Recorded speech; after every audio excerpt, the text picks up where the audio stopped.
Welcome to Endgame. This is Unlocking Disability in Virtual Reality. Yay! Thanks. Yay! So confident. Thank you. Yes.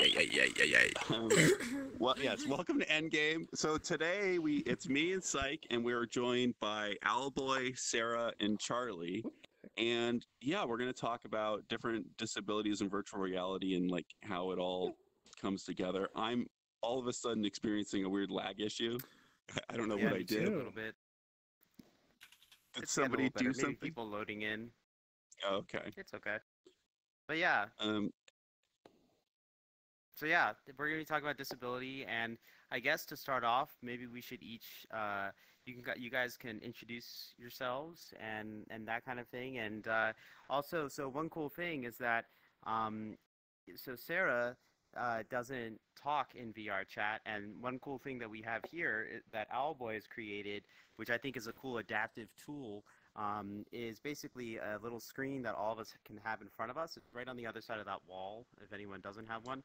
And it's a little screen that you can pick up as a game object, and it has the text that Sarah's typing that all of us can see. So that's a really cool kind of feature, and that's kind of why we're in this world right now.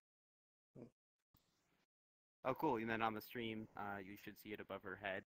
Um, and we'll also read aloud what she's saying as well. So yeah, but I guess Charlie, do you want to start out by explaining, how did you end up on this show and everything? Yeah, sure.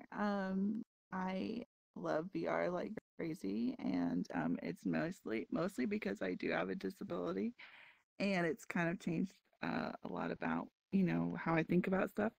I got it um involved with it because I was obsessed with roller coasters, and for a long time, I was small enough people could just throw me on a roller coaster. It wasn't a big deal, but as it got bigger and my disability kind of progressed, I've been in a wheelchair all my life. I have a neuromuscular disorder called dopa responsive dystonia, if anybody wants to look that up.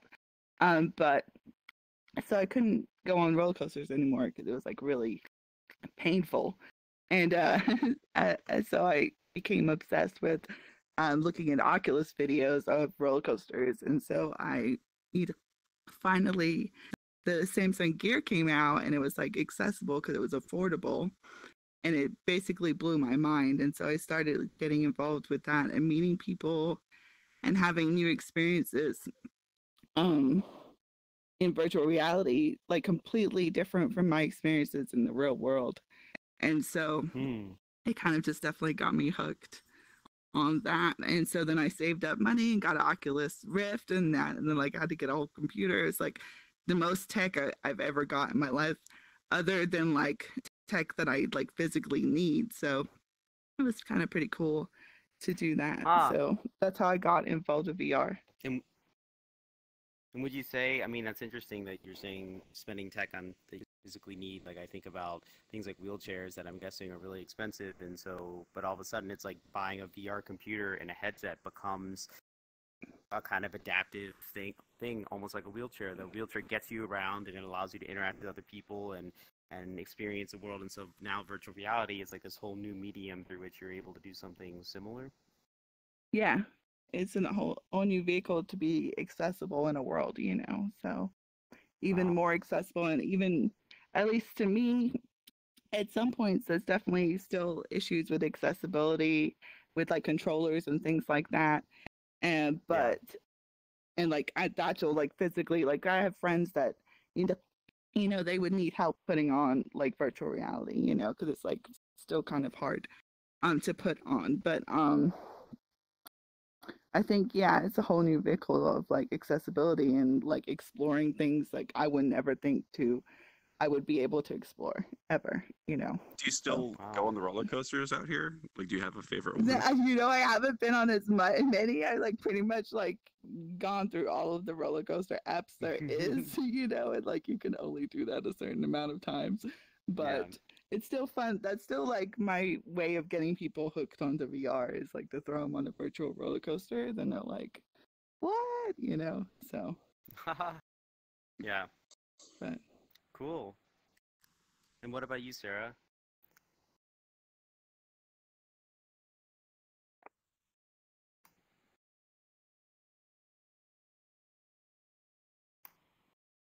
Until Popo gets here, I'll read this out loud so we have like a consistent voice.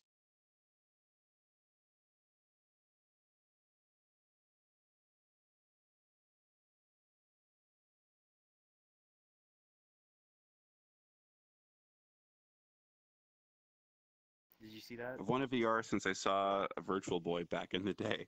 I had a Virtual Boy, Really cool. and I'm curious if you actually tried it, Sarah, and if you were as disappointed as everyone else. Sounds like an original headset kind of thing. It was the Nintendo like Game Boy virtual reality. She says the moment I was able to order a Vive, I threw my money at it as hard as I could. Yeah. Wait, like what was your reason? Like you weren't looking forward to roller coasters. Like were you doing it for the social aspect? Like why would you throw your money at it right away? Like how did you know you were going to be so heavily invested? Oh, Popo's coming.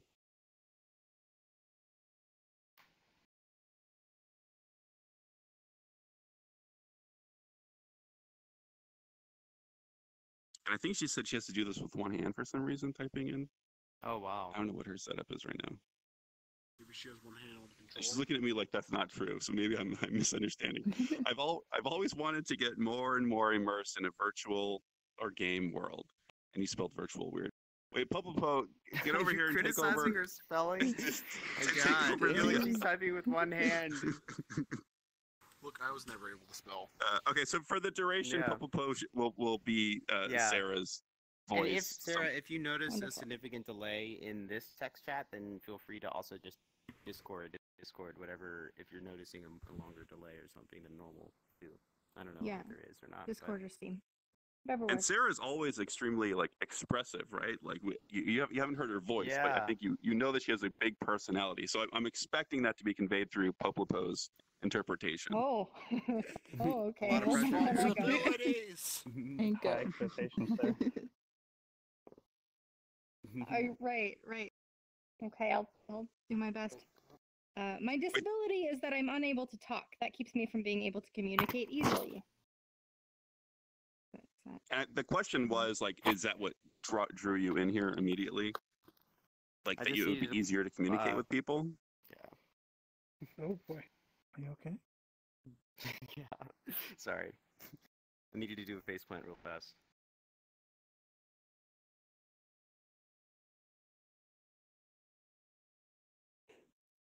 Hey, Owlboy, Durs is trying to get into the room. If he sends you an invite, can you accept it? Yeah. It's invite plus, isn't it? It is.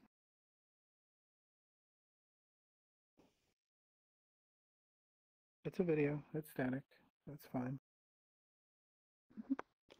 I try to do so with gestures. I dove into leap motion, connect, etc. Virtual world can offer avenues of communication that real life can't.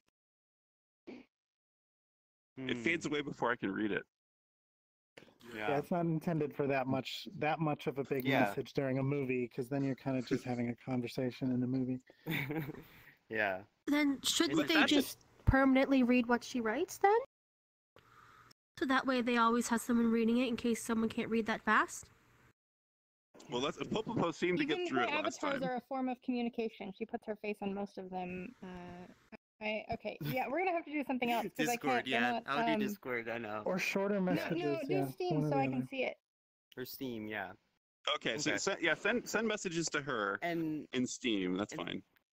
and so we have Owlboy too, and But wait, before we go on, I want to talk about this. So, like, this is something Yeah. we're going to come back to. The fact that, okay, so we're giving Sarah extra accessibility, right? Like, Owlboy built these little sensors so that, like, she could communicate more easily. But then he has to Yeah. choose what the rules of reality are going to be. How long will her messages appear, and how big Mhm. should they be, right? And so, like, Mm. he's sort of putting these restrictions on her to, like, facilitate certain things, right? In the movie theater, maybe it does make sense to limit people's ability to talk, and so you sort of, I don't know, you're forcing that rule upon people. It's like a social rule or something that you're sort of forcing. I don't know. We're going to talk about that more because of like accessibility in VR chat in general, and like what is the Yeah. reason for Well, not it's having text code. panels and that kind of thing. it seems, I mean, yeah, it's like code adapted. I mean, basically, the idea, I mean, I think defining disability is some kind of functional deficit that makes it hard in some way to function in everyday life, that restricts function in some way. And people have different definitions of it and things like that. So then the idea of that technology can foster new ways to regain that function. So whether it's typing on a screen that appears in front of everyone and things like that, or being able to go on a roller coaster. But the thing is that the code that creates that function is limited. The problem with this is that you also now can't tell when Sarah has said something. We will, because you'll jump up and down, and you'll come forward. You're good. Yeah. Okay, but I hate it when other people do that. But Sarah says the ones in the chats in here are for quips while movie watching, not for conversation. So it's not like a chat room. It's like a. Yeah, and we did that on Monday earlier this week, and it actually worked really well. Yeah. So this is like a new thing. This panel. Yep. We've only been able to use it for one movie. Okay. Wait, Sarah, how do you normally communicate with everybody? Is it through Discord, or do you mostly just use like hand signals and everything? Yeah, just gestures and stuff. Yeah. Do you find like that thumbs up? That's cool. Yeah. Well, okay. We'll go deeper into that later. We'll keep going because I have a bunch of questions for Sarah. But you were about to introduce Owlboy.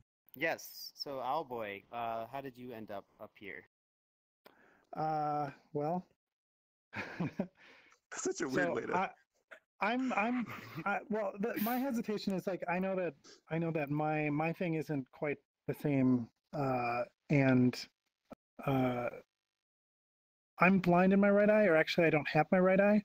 I was born with a cataract, and when I was a baby, I had the lens removed, and then when I was an adult in high school, I started getting glaucoma, and glaucoma ended up taking the eye. So for me, I see all of VR with one eye, and it works pretty good. I don't have the same kind of depth perception here, just like I don't in the real world.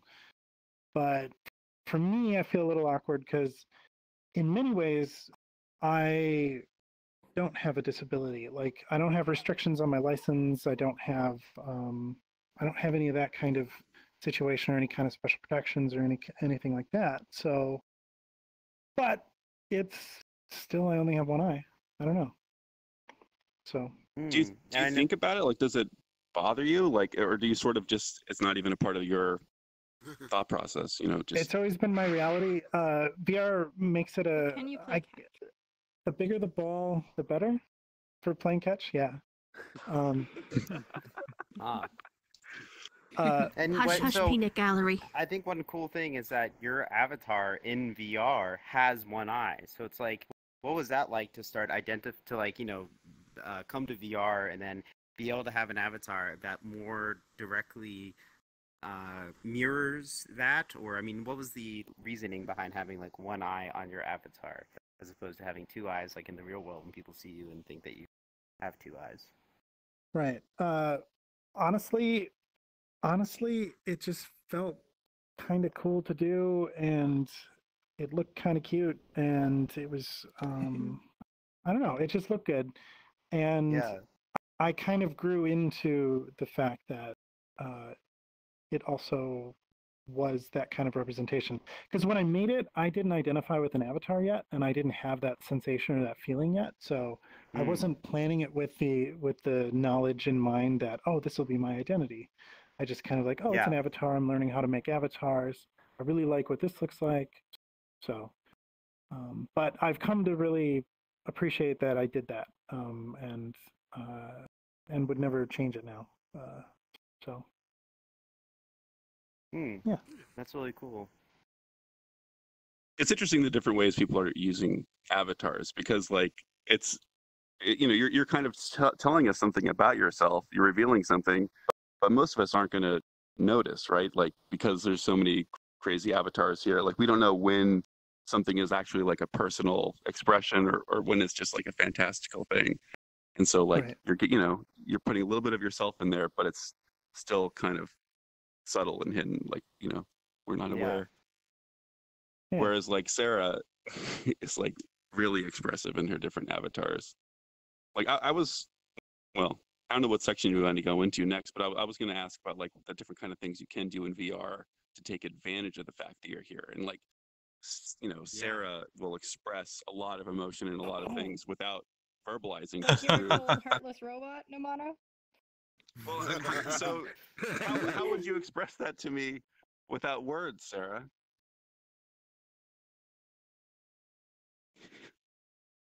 Okay, that's not bad. I got that message.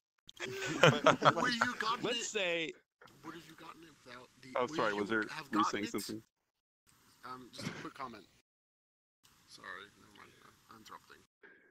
But I'm talking about like you go into depth with like when it's time to go to sleep, you'll go into your pajamas. When you're feeling like a certain, I think when you're in a certain mood, you'll project like a different avatar. So I guess if you're telling me that I'm cold-hearted or whatever, and you're trying to like give me the cold shoulder, what are you gonna look like?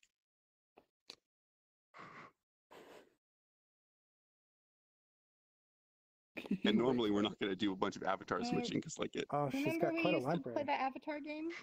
She said I like don't know if we I ever got heard Sarah somebody to say play it. over 700. She has. Sarah has a million avatars, but they're all pretty much her. Hmm. Yeah, like And different. different- Do you variations of use the self. avatars that like write the with best wardrobe. hands? She That does. works. I've seen her do that before. Oh, that one's big. Oh, okay. So that's fairly specific. Like now she's dressed up like for the cold. She can show me that she's shivering, and that I have no heart. So that's what I'm talking about. Yeah. What about you, Charlie? About me, about avatars? Or just like Um, ways, yeah, avatars or different things. Or different ways you express yourself in Yeah. express yourself I in just, VR. I mean, that I can like be- to mess with textures and stuff, and I change my hoodies, but that doesn't really, I don't have anything to do with like my disability, I guess, or anything. It just, You're an artist in I lots like of to other change ways my too. hoodies. Yeah. Yeah. I mean, And, one question that comes to mind, I guess, is like what it's like to be. So in the real world, people see you and might know relatively quickly that you have a disability, whereas here, yeah. unless you tell someone specifically, because of the way that your avatar looks, like you're not choosing an avatar in a wheelchair, for example, or Yeah, something like that. Which I Like would you're if they were choosing- very easy to get. Sarah has a couple, and I'm like, I have to figure out how to do that. But Oh, interesting. Okay. and it was definitely weird for me at first, like especially in the social kind of realm, because like you said, anywhere I actually go, like in real life, people look at me like I'm just very much used to like making an entrance, and not like I want to be a queen or something like that, but Hmm. it is kind of strange sometimes. Like I've gotten actually used to it, but that was a thing I had to get used to, was not everybody paying attention to me. It was a very like weird thing to get. Yes, let me sit in your lap. But it was so funny because I get to sit in her lap and people sit in my lap all the time. Anyway, so that was definitely something I got used to, because I feel like an imposter, because like I said, and now I've gotten over it a little bit, but at first it was like, oh my gosh, like I'm around all these able-bodied people, well, to my knowledge, and they don't know I'm disabled, like, so I'd be like, and sometimes people will say stuff, that as a disabled person going into a group, I may not have heard those kind of things before, and when you're there and they don't know that you're there, it's like, man, like what people kind of say that kind of shit. It's kind of weird. I don't know, just very kind of crude things about disability, or just like very cavalier, like just saying whatever, whereas people might see me in real life and be kind of like hesitant to say such, like use the word, retard or something, like those kind of like horrible kind of words, but I'll hear them more often. Yeah, people walking on And eggshells. that definitely was like a thing I had to get used to, was like, oh yeah, no, people aren't staring at me, and that's like a weird thing. So Like what Catapult was saying, like, do people talk, like they talk to you in a different way, like they're not like walking like eggshells or something, like? oh yeah, exactly. Like there's just like, it was a strange feeling, and I yeah, people are very like when I go out in real life, people are very like how do I say? They'll look at me and be like, "Man, good on you for going to the grocery store." And it's like, dude, I have to go to the fucking grocery store. I just have to get some, you know what I mean? And people will act like it's like some like massive thing that I've like accomplished in life, and it's like I have like all of these other major accomplishments. Going to the grocery store is not one of them, you know? So being in VR is very like, is kind of refreshing in that way, is that I don't have to like be cornered and be viewed in that kind of lens before I want people to like see me in that kind of lens, you know? But I want people to see me in that kind of lens pretty quickly because it's very hard. It's very hard for me to not have that part of my life known. Sarah says being an awesome artist is an accomplishment. Thank you. Yes. Do you want man, because it's like Yeah. Oh, yeah, and we'll get to sorry, Mean Man. I just want to say I guess one last thing, question for you is like I guess is that it's like you want people to know who you are fully because that's part of your identity of who you are in the real world, and you want people to know here. And there's this feeling of discomfort when people don't know, and that almost like you're presenting yourself differently. I guess I feel like I'm hiding. So you called it the people. imposter. You feel like an imposter, like I feel like I'm hiding something from everybody. Like I have this massive secret. You know, it's like I don't know. It's just very weird to keep. It's interesting because it's like so like we all like don't share things with each other, but it's stuff that's not really relevant to our like circumstances or like our situation. Yeah. You know, in the social environment. Yeah. And also, Popo, you're not here. Sorry. No, I love it. Okay, Mean Man. Mean Man. That's so that was me. Get a little closer though. It's hard to hear. Yeah, sure. Get close to Ghoster. I think kind of one thing that I bet you guys are probably going to talk. What about like mental kind of disabilities like autism or ADHD? I feel like in some ways, like even in real life, I feel that it's like you know some people it's not always obvious first what's happening, like who they are and what's kind of going on with them. And I feel that well, even myself, I think that geez, I don't know where I'm going with this, but I do think that like how do like social or kind of mental disabilities play into this kind of VR thing as well? Well, we're sort of talking about these things that are invisible, right? Like Owlboy and Charlie, you wouldn't know unless you talk to them. And I wonder if a lot of the other, like, someone was mentioning social anxiety and, you know, whatever other kind of agoraphobia.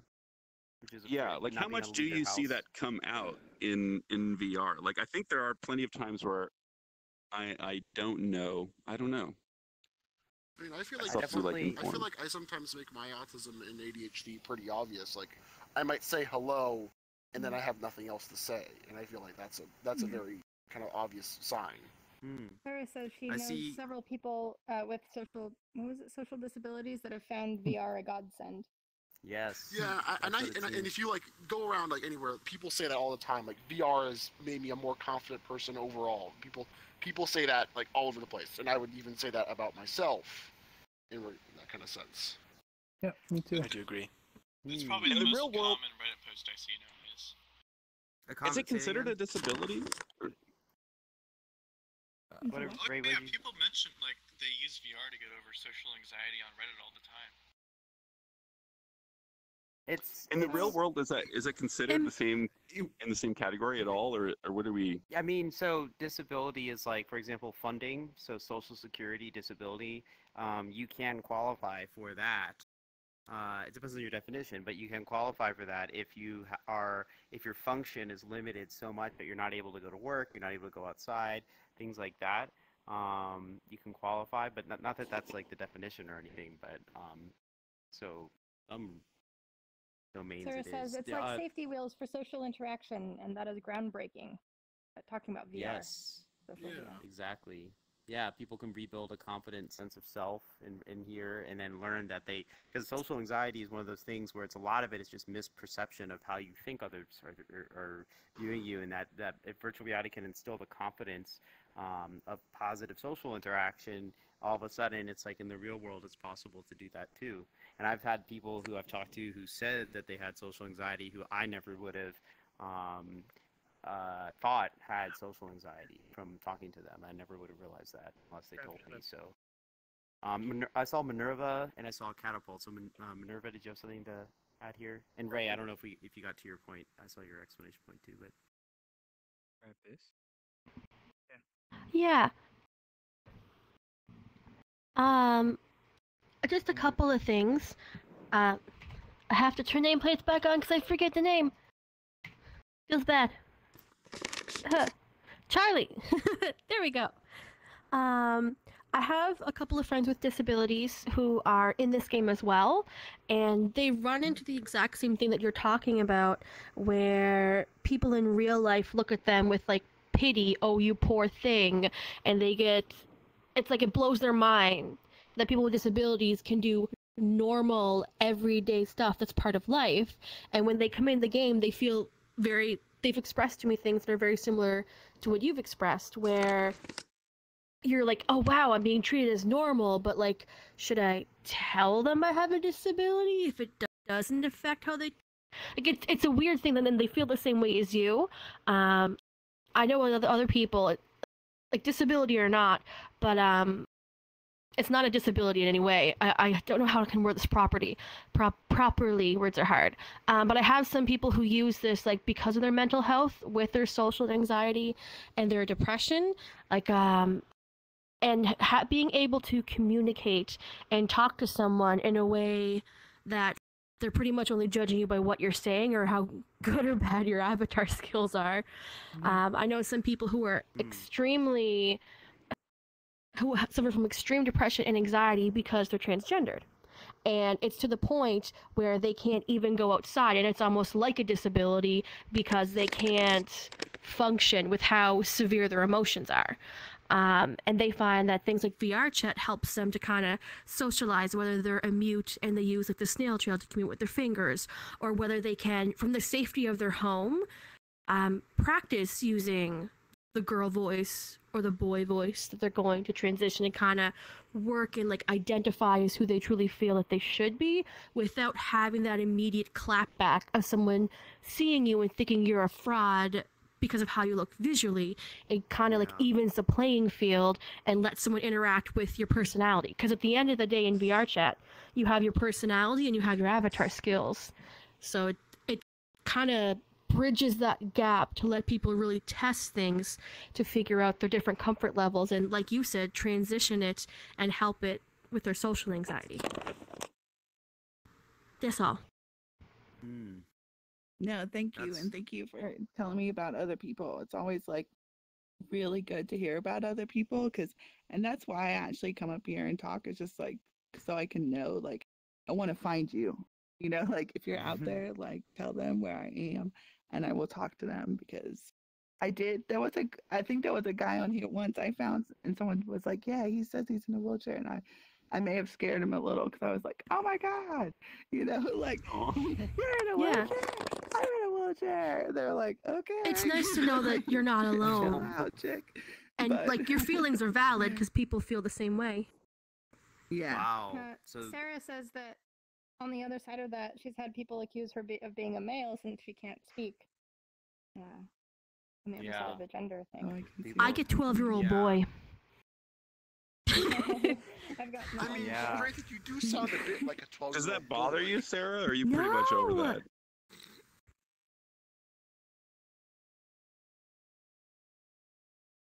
Yeah. It's a good thing though, right, Charlie? Like this experience of coming in here and then not worrying about the imposter thing, or like because with a lot of this stuff and with the social anxiety, I always worry that like it will somehow impair going back to the real world, that like giving you this safe space doesn't necessarily like translate over, or it could even make the real world more disappointing because like the escape is so good, you know. Like, if Yeah. you have I don't gender think it's dysphoria, and gotten you to can come that here and point be a yet. I don't man. think VR has gotten to the point where I'm like, screw real life, We think it'll get there. But Or it could get there. I mean, I could see potentially for people who do have like less of social like structure outside of VR, who people who do have disabilities as, kind of maybe having to struggle with some internalized disableism and stuff, and having to there's going to be people that will want to escape the real world, and frankly, like rightly so, some people do have really like stressful lives where VR would be like amazing for them. Real But life has pizza. Real life wins. Yeah. Pizza. I agree. And Sarah said, Definitely. I also saw that you said you got over the whole people thinking that you might be a man thing a long time ago. I think that's awesome. That it's not bothering you anymore. Yeah, there's like so much more positive things to experience. Also, I think that a whole other theme, man, you reminded me of this when you said, what about intellectual or cognitive things? Like, it's not just emotional problems and struggles, but it's also, I have a brother, one of my brothers has an intellectual disability. So he had like meningitis as a baby and was left with brain damage. And so he has like an intellectual disability. And I've always thought that once VR becomes simple enough for him to use, it could be a great source of social support. And I actually noticed that he gets more immersed in virtual reality than other people. I think that's might be some of the properties of attention and things like that. Like, it's like, think about someone he's kind of similar in some ways to someone with Down syndrome or something like that. And so people sometimes who have those limitations can actually get more immersed in something more easily because they're fully consumed with it. Oh no. How did He sat down. I keep teleporting across the room for some reason. I teleported over there earlier too. I want to go back really quickly to me, man. Like, have you noticed a change? Like, you mentioned, you would say hello and have nothing else to say. Like, I mean, like, but you've been in here for a while, so what have you noticed? I feel like that even in real life, I definitely have, let me step forward a bit. I feel like definitely I have changed in the real world. I think, overall, I've calmed myself down, and I put it the way, I've become less of a meme man in the real world. I'm less about all the meme. I'm less about all the memes, and I can actually maybe act like a person every once in a while. And I feel like that's great. But I don't want everyone to just turn into a person. Sometimes we need like some meme man. Yeah, I know. Meme man is still a big chunk of my personality, but it does feel nice to have that one respite where I don't need to always be like that. It's nice. Yeah. Where I can let go of constantly trying to make people laugh and failing. I can, because it's something I fall myself into a lot. Yeah, that sounds similar to Mr. Maggot or Captain Maggot, who talked about assuming in a previous episode, assuming a role of this drill sergeant and things like that as a way to feel comfortable interacting with others, and then slowly kind of getting further away from that and coming back to his real self as he. And I think part of it's like you're forming real relationships with other people, and you're seeing like, oh, people, you're getting attachments to, our virtual friends and stuff, and then it allows for that more like real personality. I think for me, I think that's also what Charlie's talking about, about wanting to tell people that she's in a wheelchair, to make, I think in some ways it makes those relationships more authentic, because then that they know the full story about who you are. And that's the same thing, a lot of parallels with me and being gay, and like I'm out of the closet, but at the same time, if I meet someone new and they don't know, then for me, I also feel that same exact pressure, which is like, if they don't know, then they're going to think of me differently, and then it's weird, and then I feel this pressure. It's all psychological and pressured from internal, but it's like you feel relief once you tell someone, and so it's like these human connections and authenticity in our relationships that I think is really important. It's interesting. We have to step out of our real body to get into that, to the deeper level where you can feel like you're more connected. Yeah. Also, Catapult. I saw you had a.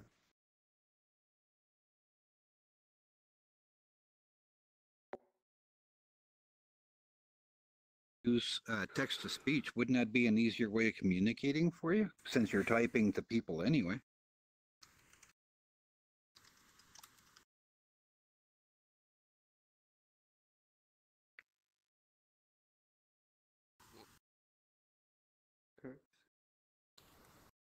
Not that close. What's gonna happen? Something mysterious is gonna happen. She's typing. Okay, I'll This bend is down so she typing can punch me in pace. the head. When Sarah goes like that, that's her typing pace. I wasn't saying anything. OMG, real life has pizza. Real life friend. Wait. What? I wasn't saying. Oh, Is that an old message? that was I the old remember message. Sarah talking about this before, but Oh no. Sorry. Well, she is using text to speech right now. For me, I'm not very good at it, but oh, well, yeah, It if you're broke. the speech. But Sarah, like, correct me if I'm wrong, but didn't you say before that it was really weird having that, like just having that voice come out and like representing you? Like there was something weird about that, you know, having gone so long without a voice to suddenly have this voice. It was just like too strange.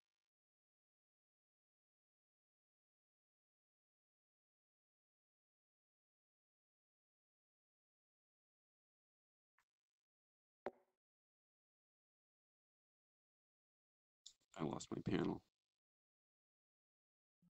Huh.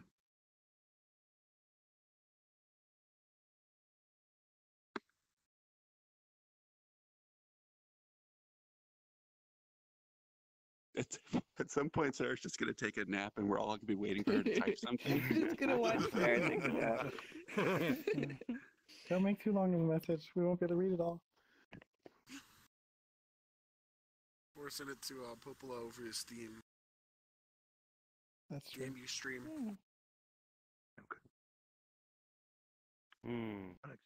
It's all yeah. I've actually had dreams where I can speak, but I still don't hear myself. Having someone else speak, it's off-putting.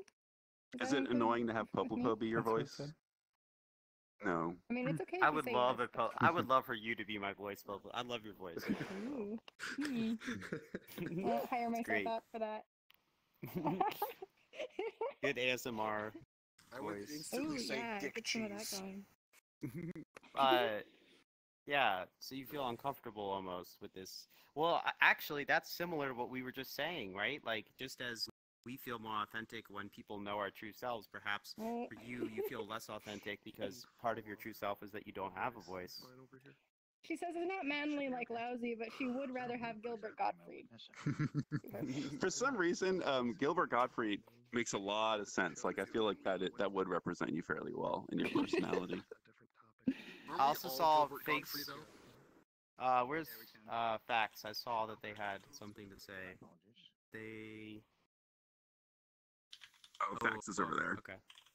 Facts, Facts. another thing, on my thing is like in VR, it doesn't matter what your disability are because nothing matters in VR whatsoever. Like you can walk around like everyone Nothing else. You can matters. make your avatars like you know, like real life stuff.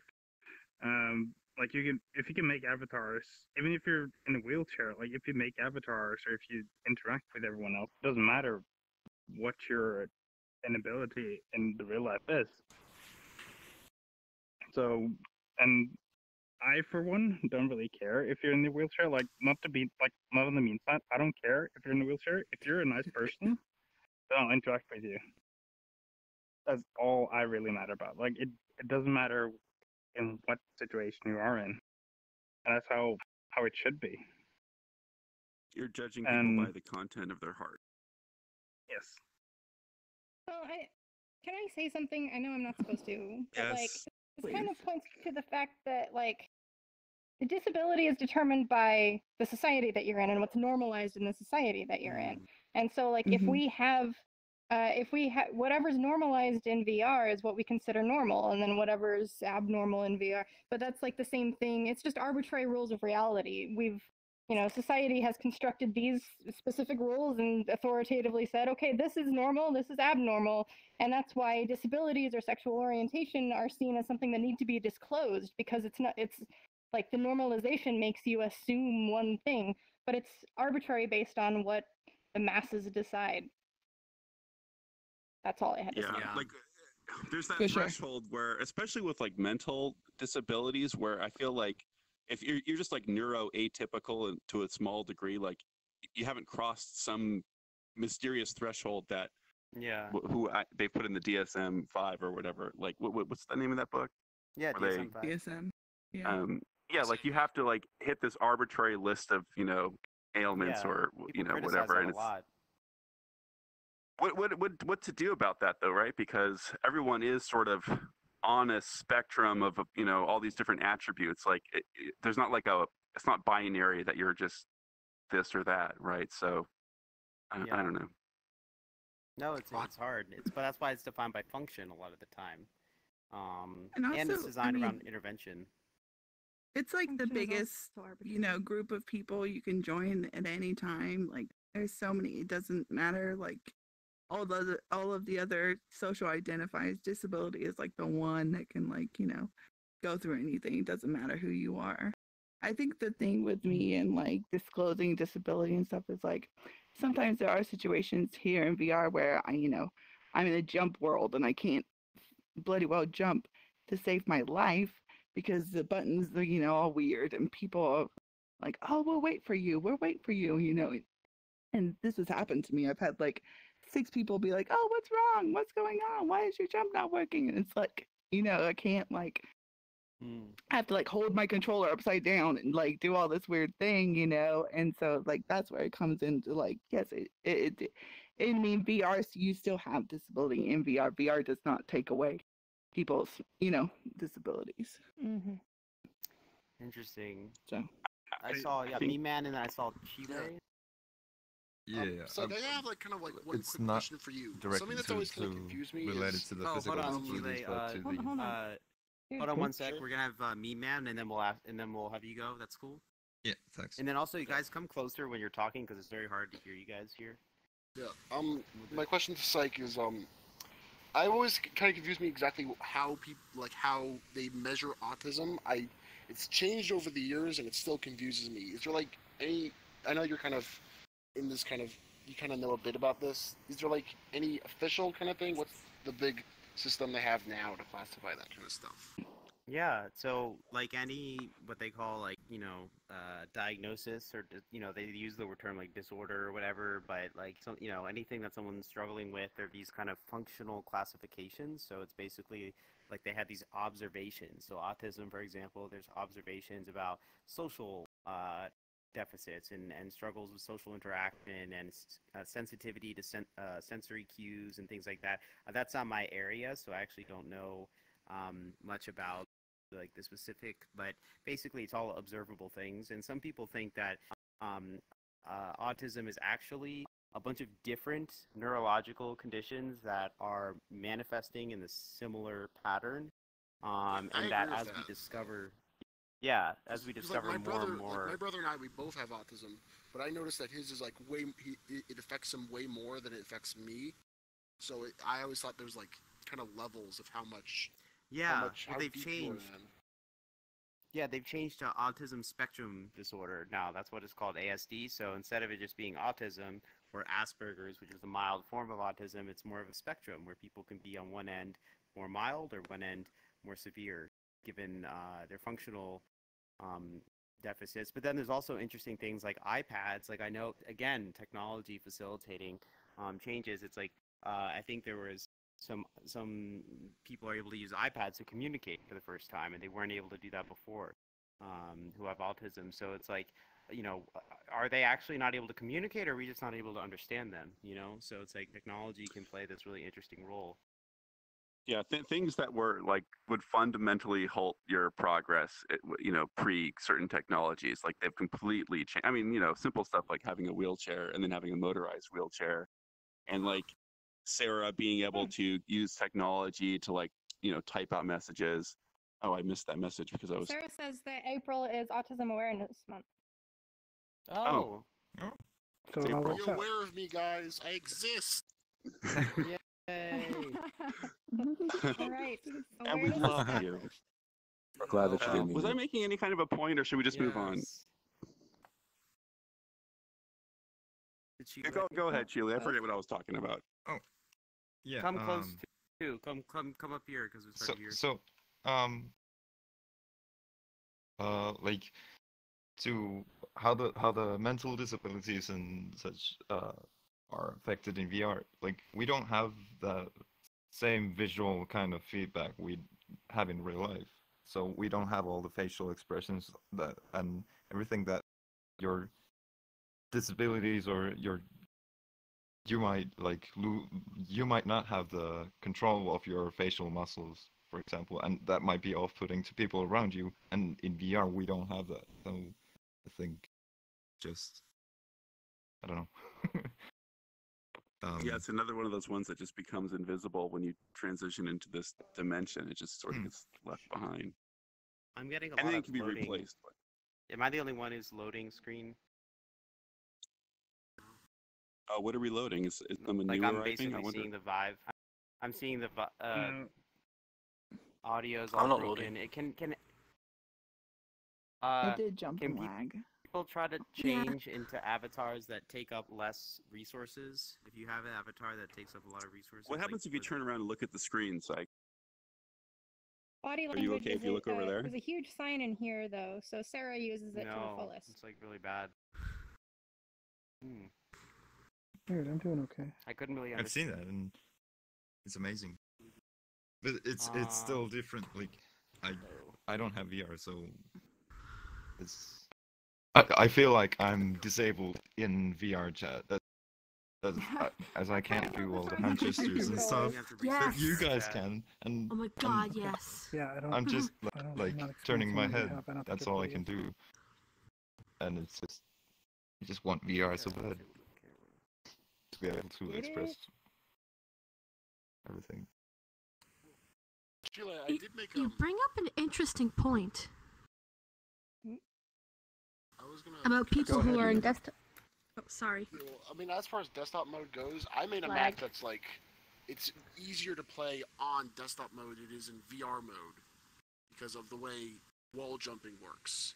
You know how on desktop you hit the space bar rapidly and you can climb a wall. But I know that on VR, mostly on VR controllers, it's notably harder because of the way the controllers are set up. You can't hit the button like, just example, you can't hit it like that. You can't use your full forearm.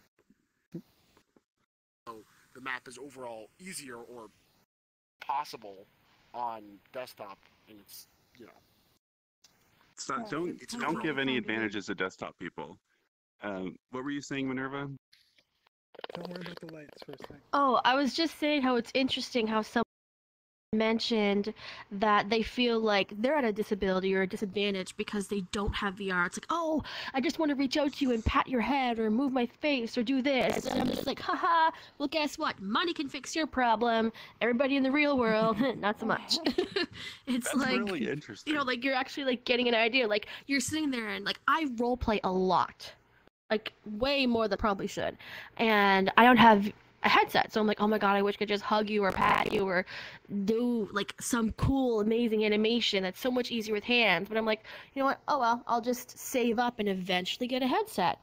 You know, like that's my problem solved. So it kind of like, it's interesting when I hear people complain in this context. I'm like, well, at least your problem can be financially solved. Just imagine if you didn't have hands and you could never reach out to somebody. Take that little bit of frustration that you have in your desktop and then times it by 1,000,000 and put yourself in somebody else's shoes. And that's like, that gets, some people get it that way. That like, well, at least, you know, like you kind of feel what the disadvantage is, but then you realize like how insignificant it is compared to like a legit problem that can't be fixed by like an Oculus. Yeah, it's not a real disability. It's more like this feeling of excitement that I can eventually get this. So like, it's amazing seeing Yeah, all you. like your issue can be, your disadvantage can be solved. Yeah, it's not a disability. It's a disability. Yeah.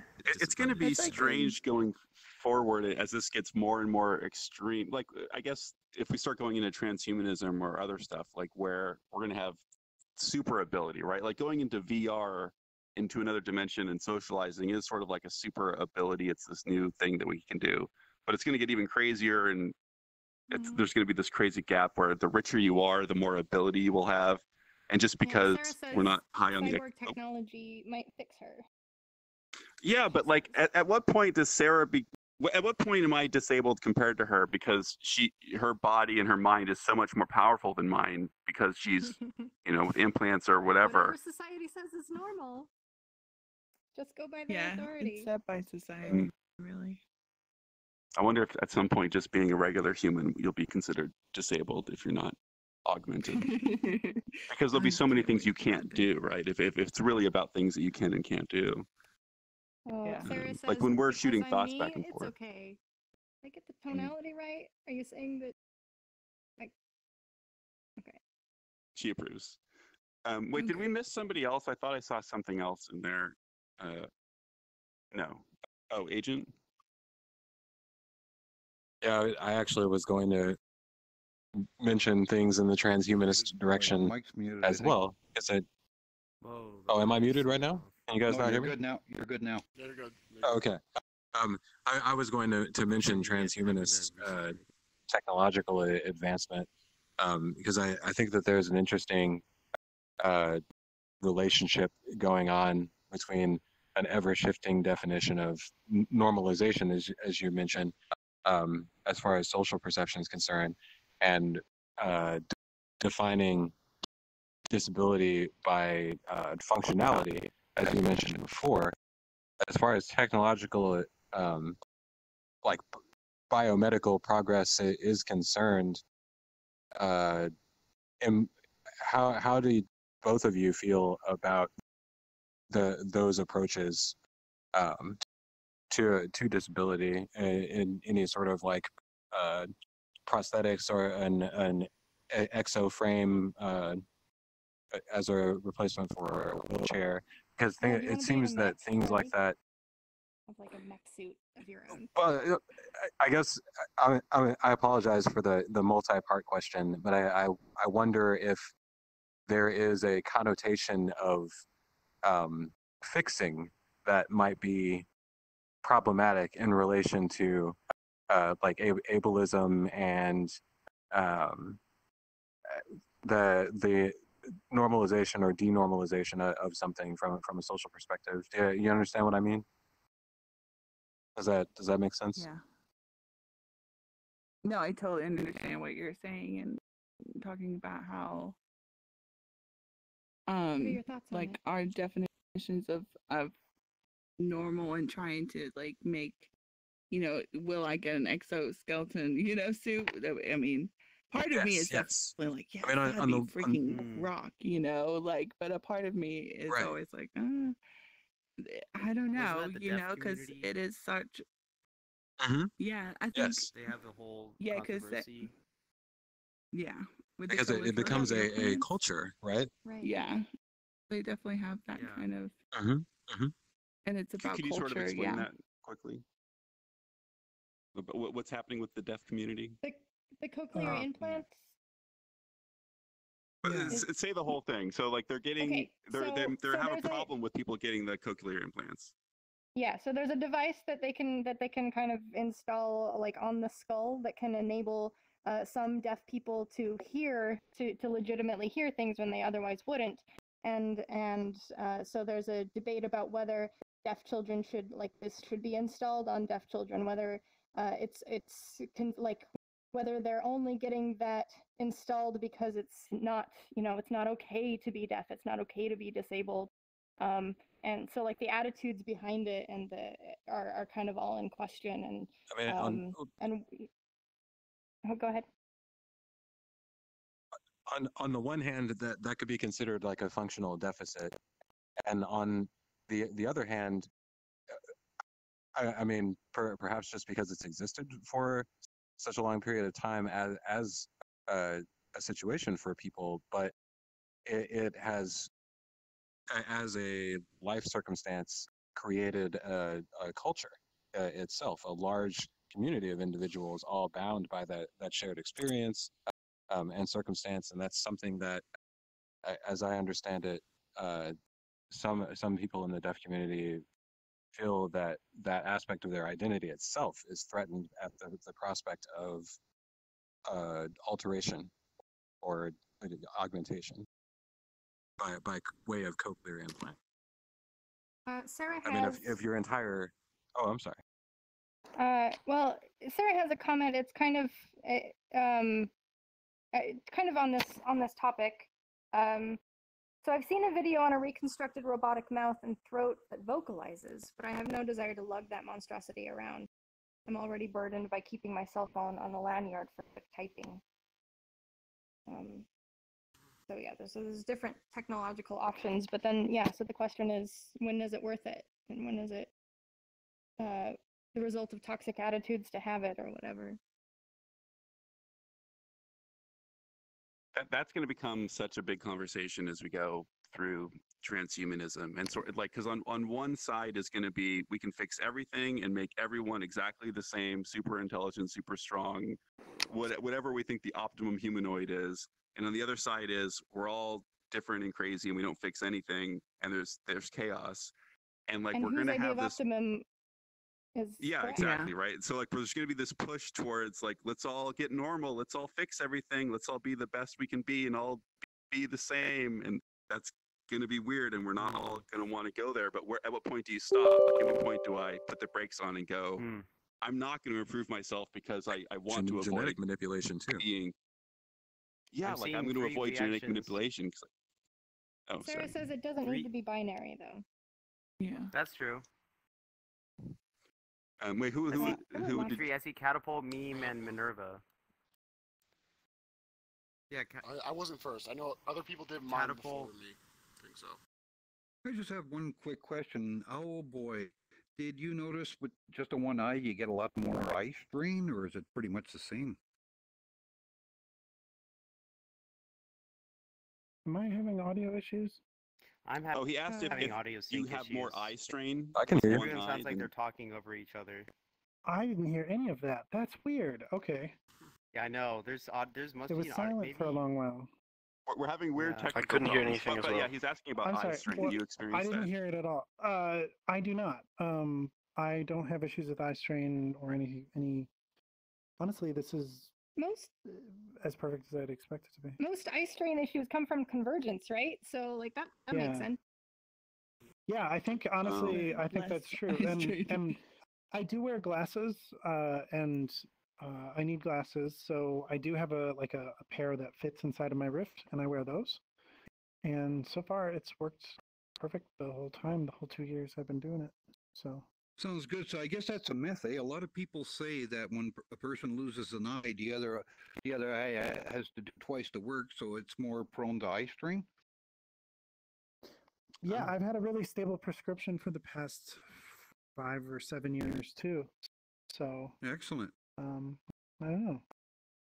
I know that I do have a sense that maybe I'm a little bit better with peripheral vision, or at least I have a mental I pay awareness attention to it. Yeah. So I don't know. That's the only thing that I would think is slightly different for me.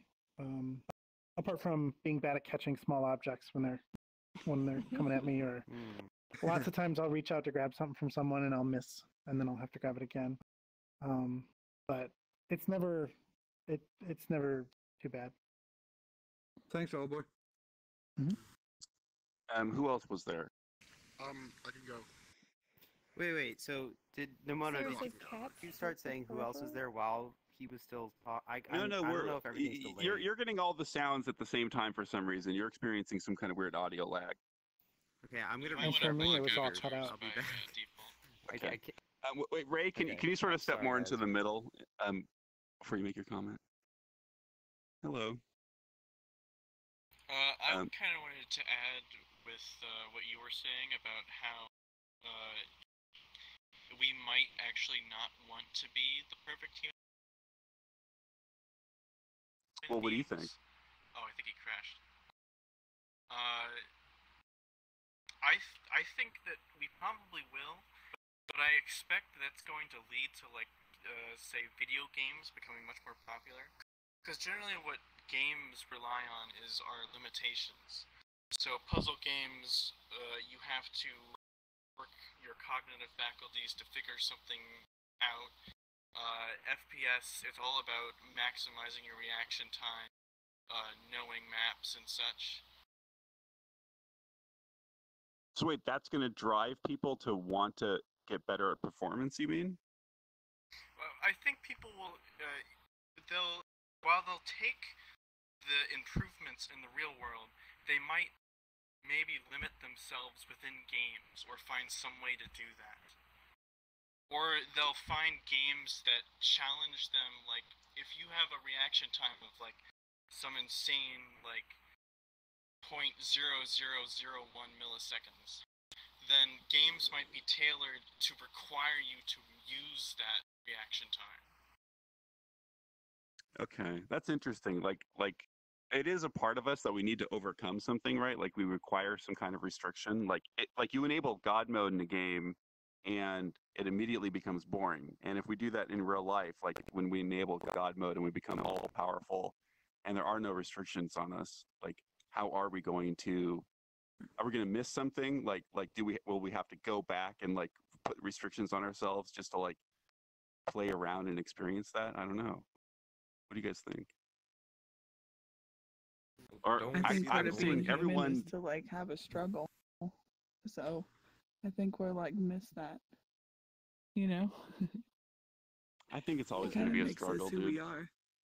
I think it's going to be a That struggle kind of until. struggle like shapes us. I wonder what the stream's Like going if to you sound find like. people in life that haven't gone through anything, they're like the worst people. 'Cause they start. People who know? are like affluenza. So, Okay. Exactly. I had a comment earlier. So, I mean, you guys were kind of talking about like, solving kind of disabilities with like technology. But what about like in the opposite direction? I remember looking, in my random meme browsing, I saw, this one phrase called trans disabled, and did a quick Google search on it, and there's plenty of articles on it. I haven't really gotten to reading them, but what do you think of that? Where instead people go in the opposite direction because they feel like I don't know. I mean, I need to look more into the articles myself, but it's like that's an idea that's out there that you could become disabled if you wanted to. If I had to ask my own opinion, I think it's a little more offensive to some. Like, I don't know. I feel like. Sorry. Okay. Well. Sorry. I don't know. Like it reminds me of it happened in the X-Files. Mulder was trapped on an island with Scully, and there was an alligator that was going to come and eat them. And he was talking about, hold on, Sarah. And then he wanted a peg leg because I think people would expect less of him, and so he could do less and like surpass people's expectations or something. This was Mulder's philosophy. Sarah's suggestion here is that these people maybe just want to play a victim, play the victim role. I don't know. To sort of like get attention or just that kind of thing. Yeah. We're at an hour, so like we should start heading towards the end. Like I'm sort of curious what you guys think, what you want to happen in the future, and what's going to happen. And was there one last person that we didn't get to? I feel like there was a third comment. Maybe not. Okay, so yeah, let's just do that. So like, let's project out into the future. Oh, go ahead.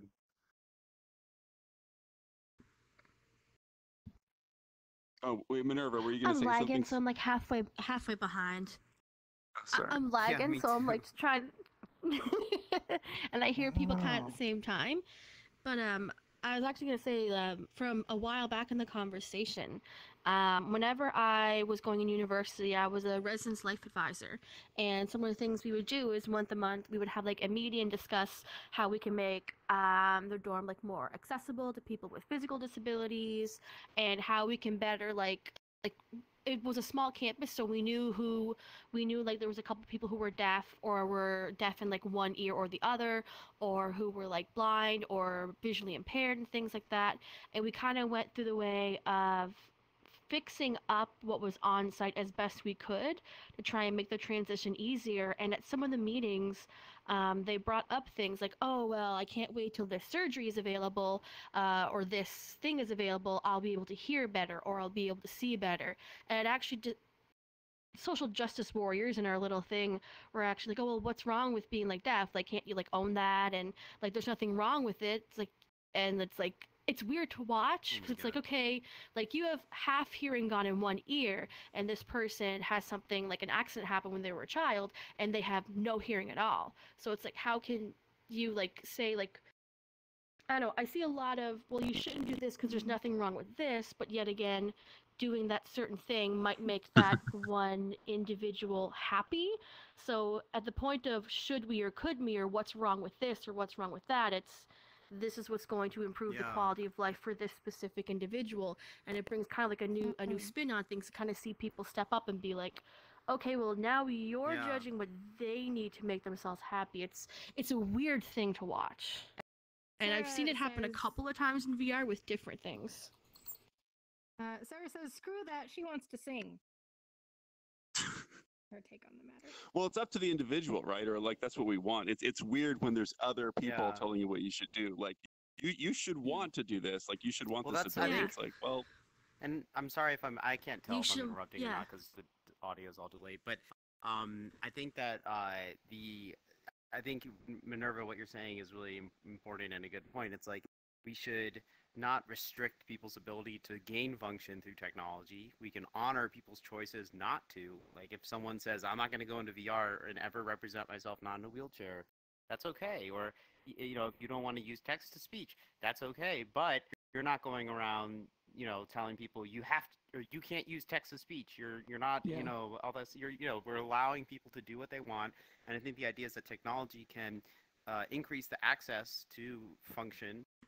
And if people choose to stay in a community, and again, that's where it gets tricky, is like, what about parents of deaf children, or deaf parents of deaf children, or things like that, where it's like, well, how does that work? Like, do they get to choose for their child, or when does their child get to choose? Like, all these kinds of questions are very interesting moral things, but I think as technology improves, we're going to get more and more effective ways to increase people's function. I think overall that's a good thing, and I think we shouldn't avoid research or anything like that. Because some of these communities of people who don't want cochlear implants are very against even research funding on that kind of topic, which I think is taking it a step too far in some ways.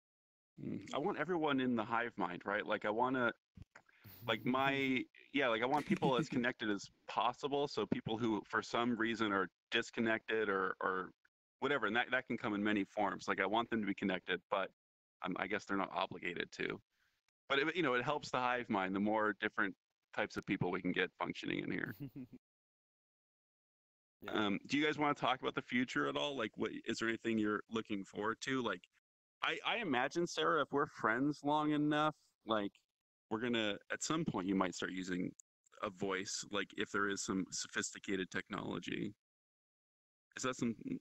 Like you said, you want to sing. Like like how. Am I crazy? Like at some point with like Neuralink or something. Or you can learn to read faster. No, I don't want to read. Sarah said she wouldn't mind. I never learned how to read. That's a restriction you put on yourself. Yeah, I don't know. Anything. She wouldn't mind installing some sort of technology. Yeah, I think that will happen. So, I mean, soon, but soon-ish is like some decades from now. But hopefully, I'm still going to see you around. If you block avatars by default, that might fix it. Charlie, what about you? Is there anything that like you're expecting to change, or like are you looking forward to, I guess, more people who are like bound to their wheelchair about like learning about VR and coming here? Yeah, I am definitely always like pushing, people like myself and who know me, to go in VR and try it out, just because it's like very, I don't know, it's exciting to be able to go and do things you can't normally do. For like the future, I'm excited for VR to like really give people some employment opportunities, people that aren't able to get out and make a living because they're, homebound and stuff, things like that. VR will definitely give them that kind of, way to make that kind of income, I think. And that's what I'm super excited about. Yeah, that's really cool. You become counselors and, you can really do like that kind of intimate thing, I'm excited about that. Yes. I'm looking forward to that. What about you, Alboy? Do you want to project out into the future at all?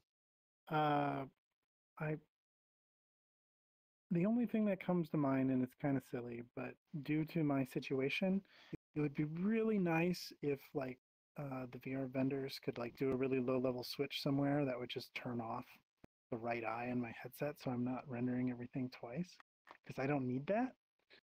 So like, So you just want if I get all, efficiency in the computing. I want more efficiency. Like I have an Like advantage here. This is a big advantage, but only if the platform creators put in a little switch somewhere for me. Well, I don't need keep that eye. dreaming. Maybe one day we'll get there. But then there'll be a group of people protesting that, and they're going to say that you need full rendering for both eyes. And Yeah, it's not fair that you have a technical advantage. I get more frames. Yeah. I get more frames. All right. Well, thank you, Charlie, Sarah, and Alboy. That was great. Thank you, everybody, for joining us. That's it, right? I think we wrapped it up. Anything else you want to say, Syke, before we go? No, I think you're saying yes. We should wrap it I up. like these conversations. All right. Let's this line. is a Should good we one. line up? Should we all get in the chairs, or where should we go to take a picture? I'll take the chairs. Let's all get in the chairs, and that'll be our group picture. Group shot. Or we can like sit down in front of them. Oh, beat you. They should, like those guys. I'm glad I made it for the end again. You guys take the Hey, front you're here row. for the picture. Sorry, Sarah. Congratulations.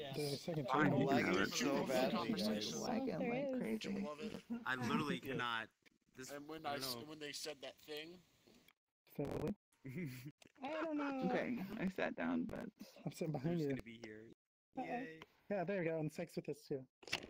Maybe, can you see me now? Oh, sorry. Can you move backwards? is my head all funky? I think like my neck's all messed up. Super wide I'm angle. at the edge. Thanks, I know. camera Come person. come here. Thanks, Ghoster. Seat. Yeah, sit back down. Unless Ramona really is gonna sit in the seat.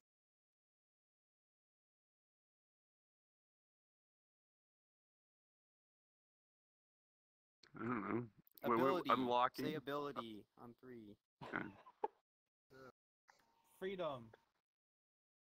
I like freedom. Freedom! Freedom of mobility. Join the silence. Ability. All right. Thank you. Goodbye, stream. Yay! Thanks, everyone. Sorry, sorry I had to leave. I'm still vibing. Ghoster? Should we go? Is the stream off? Charlie, do you want to drop a portal to one of your worlds so we can hang out really quick? Okay.